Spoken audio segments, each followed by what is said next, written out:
Hi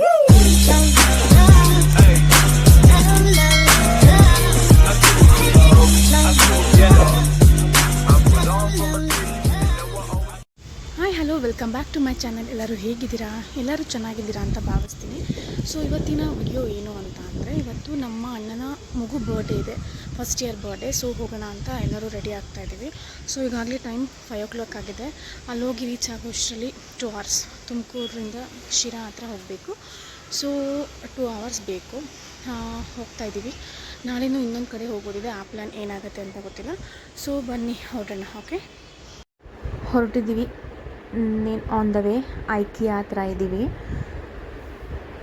reach ಆಗೋಷ್ಟರಲ್ಲಿ ಎಷ್ಟೊತ್ತಾಗುತ್ತೋ ಗೊತ್ತಿಲ್ಲ.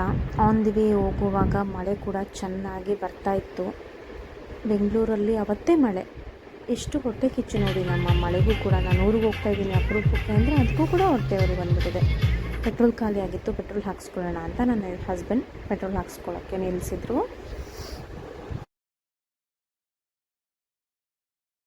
ಆ ಗ್ಯಾಪಲ್ಲಿ ನಾನು ನನ್ನ ಮಗ ವಿಡಿಯೋಗೆ ಒಂದು ಕ್ಲಿಪ್ಪಿಂಗ್ ಆಗಲಿ ಅಂತ ವಿಡಿಯೋ ಮಾಡ್ಕೊಳ್ತಾ ಇದ್ವಿ. ಸೊ ಊರು ರೀಚ್ ಆಗೋಷ್ಟರಲ್ಲಿ ನಾವು ಯಾವ ಫಂಕ್ಷನ್ ಬಂದ್ವಿ ಆ ಫಂಕ್ಷನ್ನೇ ಮುಗ್ದೋಗಿತ್ತು, ಬರ್ಡೇ ಮುಗ್ದೋಗಿತ್ತು. ನಾವು ಫೋನ್ ಮಾಡಿ ಕೇಳಿದ್ರು, ಬರೋದು ಲೇಟ್ ಆಗುತ್ತೆ ನೀವು ಮಾಡ್ಕೊಳ್ಳಿ ಅಂತ ನಾವು ಹೇಳಿದ್ವಿ. ಸೊ ಹಾಗಾಗಿ ಬರ್ಡೇ ಮುಗಿಸ್ಕೊಂಡಿದ್ರು. ಇನ್ನೊಂದು ಬಂದಿದ್ದು ವಿಶೇಷ ನೋಡಿ, ನಾವು ಬಂದಿದ್ದ ದಿನಾನೇ ಅಲ್ಲಿ ಊರಿಗೆ ದೇವ್ರು ಕರೆಸಿದ್ರು. ಓಕೆನಾ, 5 ದೇವ್ರು ಬಂದಿತ್ತು. ಅದ್ರ ಪ್ರಿಪ್ರೇಷನಲ್ಲಿ ಬರ್ಡೇ ಮುಗೀತು, ದೇವ್ರನ್ನ ಕರೆಸ್ಕೊಳ್ಳೋ ಪ್ರಿಪ್ರೇಷನಲ್ಲಿ ಎಲ್ಲರೂ ಮುಳುಗಿದ್ರು. ಮನೆ ಮುಂದೆ ದೇವ್ರು ಹೋಗುತ್ತೆ ಅಂತ ಬಾಗಿಲೆಲ್ಲ ತೊಳ್ಕೊಂಡು ರಂಗೋಲಿ ಹಾಕ್ಕೊಳ್ತಾ ಇದ್ದಾರೆ. ಈ ಬೆಂಗಳೂರಲ್ಲೆಲ್ಲ ದೇವ್ರು ಬಂದರೆ ಎಲ್ಲರೂ ಹೊರಗಡೆ ನಿಂತ್ಕೊಂಡು ನೋಡ್ತೀವಿ, ಬಟ್ ಅಲ್ಲಿ ಹಾಗಲ್ಲ. ಪ್ರತಿಯೊಂದು ಜನ ಅವ್ರ ಮನೆ ಮುಂದೆ ತನ್ನ ಮನೆಗೆ ದೇವ್ರು ಬಂದಿದೆ ಅನ್ನೋ ರೀತಿ ಅವರು ಸಂಭ್ರಮದಿಂದ ಇರ್ತಾರೆ. ಅದು ಒಂದು ಹಳ್ಳಿ ಜನರಲ್ಲಿರೋ ಒಂದು ಹೊಂದಾಣಿಕೆ ಅಂತಲೇ ಹೇಳ್ಬೋದು. ಯಾವ ಮನೆಗೆ ದೇವ್ರು ತರಿಸಿರೋದಕ್ಕೆ ನೋಡಿ ಎಲ್ಲರೂ ಅವರ ಮನೆ ಮುಂದೆ ಬಾಗಿಲು ತೊಳೆದು ದೊಡ್ಡ ದೊಡ್ಡ ರಂಗೋಲಿಗಳನ್ನ ಹಾಕ್ಕೊಂಡು ಅವರು ಸಂಭ್ರಮನ ಆಚರಿಸ್ತಾಯಿದ್ರು. ಅದೇ ಹಳ್ಳಿಗಳ ಕಡೆ ಇರೋ ಜನಕ್ಕೂ ಬೆಂಗಳೂರಲ್ಲಿರೋ ಜನಕ್ಕೂ ವ್ಯತ್ಯಾಸ ಅಂತಲೇ ಹೇಳ್ಬೋದು.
ಗಾಡಿ ಇನ್ನು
ಮೆರವಣಿಗೆ ಎಲ್ಲ ನೋಡ್ಕೊಂಡು ಮನೆಗೆ ಬಂದೆ. ಇಲ್ಲಿ ನನ್ನ ಮಕ್ಕಳು ಏನೋ ಹೇಳ್ತೀನಿ ಅಂತ ಮಕ್ಕಳೆಲ್ಲ ಸೇರಿಕೊಂಡು ನಿಂತ್ಕೊಂಡಿದ್ದಾರೆ, ಕೇಳಿಸ್ಕೊಳ್ಳಿ ನೀವೇ.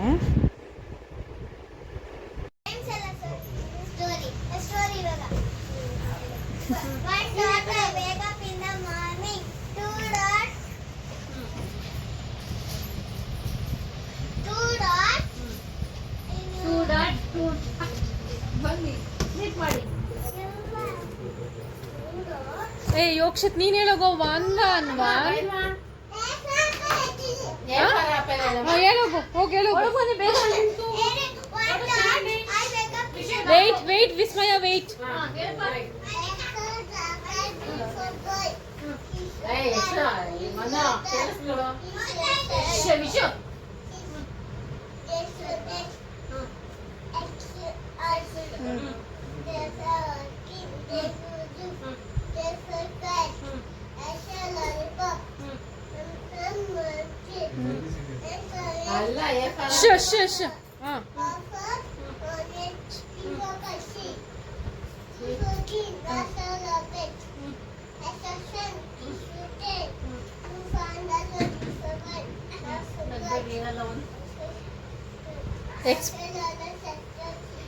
Very good. 1 2 3 ಅಪ್ಪು 1 2 3 ಹೇಳ್ಬಿಡು. ಎಲ್ರಿಗೂ ಅರ್ಥ ಆಗೋಯ್ತು. ಸೊ ಮಲ್ಕೊಳ್ಳೋಣ ಅಂತ ಹೋದ್ವಿ, ನೋಡಿದ್ರೆ ಮತ್ತೆ ಅರೆ ಸೌಂಡ್ ಆಯಿತು ಮನೆ ಹತ್ರ.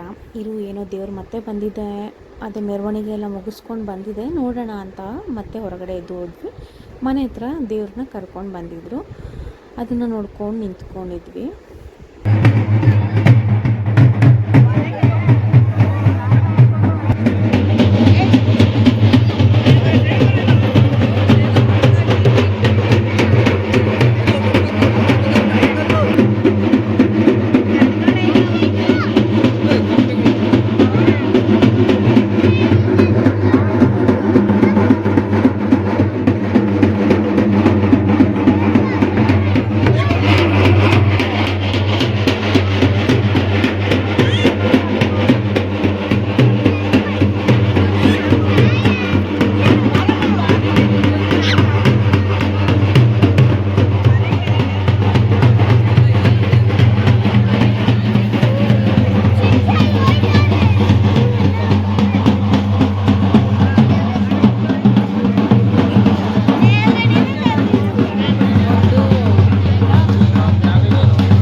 ಕೂಡ ಮನೆ ಒಳಗಡೆ ಕರ್ಕೊಂಡು ಹೋದರು. ಸೊ 2 ಗಂಟೆ ಆಗಿತ್ತು ಮಧ್ಯರಾತ್ರಿ.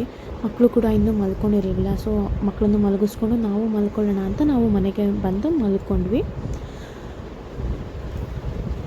ಬೆಳಗ್ಗೆ ಆಯಿತು 7 ಗಂಟೆಗೆಲ್ಲ ಎಚ್ಚರಿಕೆ ಆಯಿತು. ನೈಟ್ ಮಲಗಿದ್ದು 2 ಗಂಟೆ 2:30 ಆಗಿತ್ತು. ಬೆಳಗ್ಗೆ 7 ಗಂಟೆಗೆ ಎಚ್ಚರಿಕೆ ಆಗೋಯಿತು. ಬೆಂಗಳೂರಲ್ಲಂದರೆ ರಜಾ ಇದ್ದರೆ 9-10 ಗಂಟೆ ಆದರೂ ಎದ್ದೇಳಲ್ಲ, ಆದರೆ ಅಲ್ಲಿ 7 ಗಂಟೆಗೆ ಬೆಳಗ್ಗೆ ಎಚ್ಚರಿಕೆ ಆಯಿತು. ಎಲ್ಲ ಹೊರಗಡೆ ಕೂತ್ಕೊಂಡು ಮಾತಾಡ್ತಾಯಿದ್ರು. ನಾನು ಹೊರಗಡೆ ಎದ್ದು ಬಂದಾಗ ನಮ್ಮ ದೊಡ್ಡಮ್ಮ ಹಾಲ್ಗೆ ಹೋಗೋಕ್ಕೆ ಅಂತ ರೆಡಿ ಆಗ್ತಾಯಿದ್ರು. ನಾನು ಬರ್ತೀನಿ ದೊಡ್ಡಮ್ಮ, ಕರ್ಕೊಂಡು ಹೋಗು, ನಿಮ್ಮವ್ರು ನಾನು ನೋಡಬೇಕು, ತುಂಬ ವರ್ಷ ಆಗಿದೆ ಅಂತ ನಾನು ಕೂಡ ನಮ್ಮ ದೊಡ್ಡಮ್ಮನ ಜೊತೆ ಹಾಲು ತೊಗೊಂಡೋಕ್ಕೆ ಅಂತ ಹೋದೆ. ನೋಡಿ, ಈ ಥರ ಡೈರಿ ನೋಡಿ ತುಂಬ ವರ್ಷಗಳೇ ಆಗಿತ್ತು. ನಾನು ಸಣ್ಣವಳಿರುವಾಗ ರಜಾ ಬರ್ತಾ ಇರುವಾಗ, ಬೇಸಿಗೆ ರಜಾ ಇರ್ತಿತ್ತಲ್ಲ, ಆವಾಗ ಹೋಗ್ಬಿಡ್ತಾಯಿದ್ದೆ ಊರುಗಳಿಗೆ. ಆಗ ನೋಡ್ತಾ ಇದ್ದಿದ್ದು. ಮದುವೆ ಆದಮೇಲೆ ಪ್ರತಿಯೊಂದೂ ಮಿಸ್ ಮಾಡ್ಕೊಂಡಿದ್ದೀನಿ. ಅಲ್ಲಿಂದ ಬರೋಷ್ಟರಲ್ಲಿ ಹಂಡೆ ಒಲೆಗೆ ಉರಿ ಹಾಕಿದ್ರು ಸ್ನಾನಕ್ಕೆ ಅಂತ. ನಮ್ಮ ದೊಡ್ಡಮ್ಮ ಕಾಫಿ ಮಾಡಿಕೊಟ್ರು. ಕಾಫಿ ಕುಡ್ಕೊಂಡು ಎಲ್ಲರೂ ಮಾತಾಡಿಕೊಂಡು ಹಾಗೆ ಕೂತ್ಕೊಂಡಿದ್ವಿ. ನಾನು ಕಾಫಿ ಕುಡಿಯೋಲ್ಲ, ರೇರ್, ಬಟ್ ಅಲ್ಲಿ ಕುಡಿದೆ. ಹಾಗೆ ಒಂದು ವಾಕ್ ಹೋಗಿ ಬರೋಣ ಅಂತ ಹೋಗಿದ್ವಿ. ಪಕ್ಕದಲ್ಲೇ ಹಸು ಮೇಕೆ ಎಲ್ಲ ಇತ್ತು. ನನ್ನ ಮಕ್ಕಳಿಗೆಲ್ಲ ಒಂದು ರೌಂಡ್ ತೋರಿಸ್ಕೊಂಡು ಬರೋಣ ಅಂತ ಅಂದ್ಬಿಟ್ಟು ಮಕ್ಕಳನ್ನ ಕರ್ಕೊಂಡು ಹಾಗೆ ಒಂದು ರೌಂಡ್ ಹೋಗ್ಬಿಟ್ಟು ವಾಕ್ ಮಾಡ್ಕೊಂಡು ಬಂದ್ವಿ. ನನ್ನ ಮಕ್ಕಳು ಮಾತ್ರ ಇದ್ದಿದ್ದು 2 ದಿನದಲ್ಲಿ ತುಂಬಾ ಖುಷಿಯಾಗಿದ್ದರು.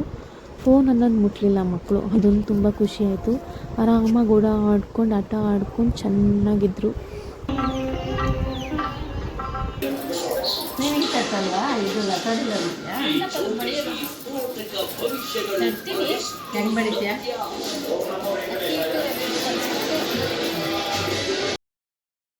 ನಮ್ಮ ದೊಡ್ಡಮ್ಮಂಗೆ ನಾವು ಮನೇಲಿ ಸ್ಟವಲ್ಲಿ ತಿನ್ನೋದಿದ್ದೇ ಇರುತ್ತೆ. ನನಗಿವತ್ತು ಒಲೆಯಲ್ಲಿ ಅಡುಗೆ ಮಾಡಿಕೊಡು ಅಂತ ಕೇಳಿದೆ.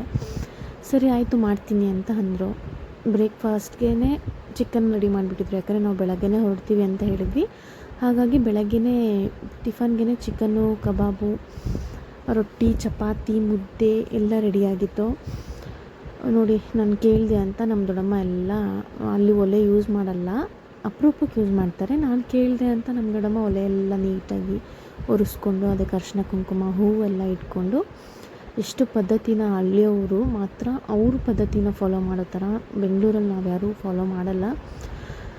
ಒಲೆನ ಹಂಚ್ಕೊಳ್ಳೋಕ್ಕೂ ಮುಂಚೆ ನೀಟಾಗೆಲ್ಲನೂ ಕ್ಲೀನ್ ಮಾಡಿಕೊಂಡು ಅದಕ್ಕೆ ಅರಿಶಿನ ಕುಂಕುಮ ಎಲ್ಲ ಇಟ್ಕೊಂಡು ಈಗ ಒಲೆನ ಹಚ್ಕೊಳ್ತಾ ಇದ್ದಾರೆ.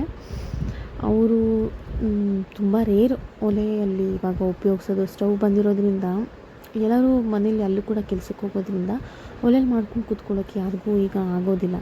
ಸೊ ನಾನು ಕೇಳಿದೆ ಅಂತ ಪಾಪ ನಮ್ಮ ದೊಡ್ಡಮ್ಮ ಒಲೆಯೆಲ್ಲ ಕ್ಲೀನ್ ಮಾಡಿಕೊಂಡು ಒಲೆನ ಅಂಟಿಸೋದಕ್ಕೆಲ್ಲ ರೆಡಿ ಮಾಡ್ಕೊಳ್ತಾ ಇದ್ದಾರೆ ನೋಡಿ.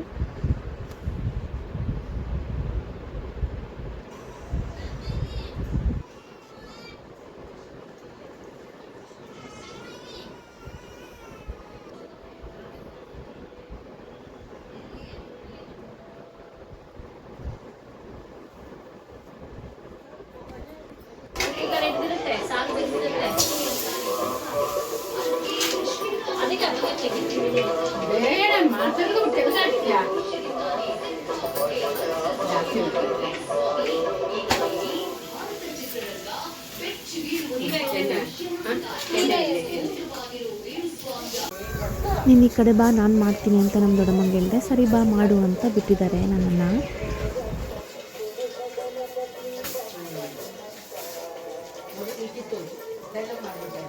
ಶಾಂತಿ ಕಬಾಬ್ ನೋಡಮ್ಮ.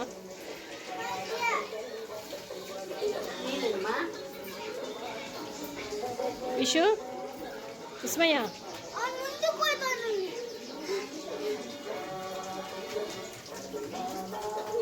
ಸೈಡಿಗೆ ಮಗನೆ, ತೆಗಿ ತೆಗಿ ತೆಗಿ, ಆಗಿದೆ ತೆಗಿ. ಕೆಳಗಡೆ ಒಂದು ಪ್ಲೇಟ್ ಇಟ್ಕೋ.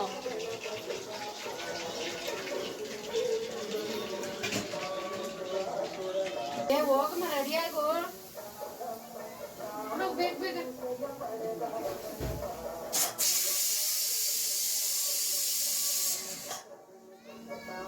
ಆಫ್ ಮಾಡ್ಲಾ?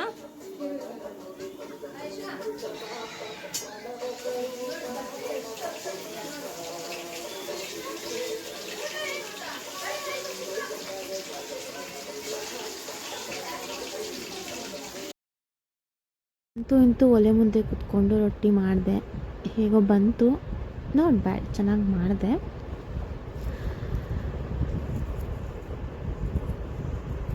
ಸೊ ಕಬಾಬು ರೆಡಿಯಾಗಿತ್ತು, ಸಾಂಬಾರು ಕೂಡ ರೆಡಿ ಆಯಿತು, ರೊಟ್ಟಿ ರೆಡಿಯಾಗಿತ್ತು. ಸೊ ಇನ್ನೇನು ಮುದ್ದೆ ಮಾಡಬೇಕಾಗಿತ್ತು. ನಮ್ಮ ದೊಡ್ಡಮ್ಮ ಮಾಡೋಕ್ಕೆ ಅಂತ ಕೂತಿದ್ರು.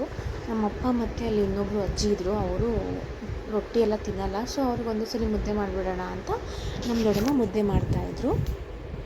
ಸಾಂಬಾರು ಕೂಡ ಓಪನ್ ಮಾಡಿದ್ವಿ. ಸೂಪರಾಗಿ ಸಾಂಬಾರು ಆಗಿತ್ತು. ನಾನು ಇನ್ನೊಂದು ಸ್ವಲ್ಪ ಕಬಾಬ್ ಇತ್ತು, ಅಷ್ಟರಲ್ಲಿ ಕಬಾಬ್ನು ಹಾಕ್ಕೊಂಡು ಬಿಡೋಣ ಅಂತ ನಾನು ಕಬಾಬ್ ಹಾಕ್ತಾಯಿದ್ದೆ.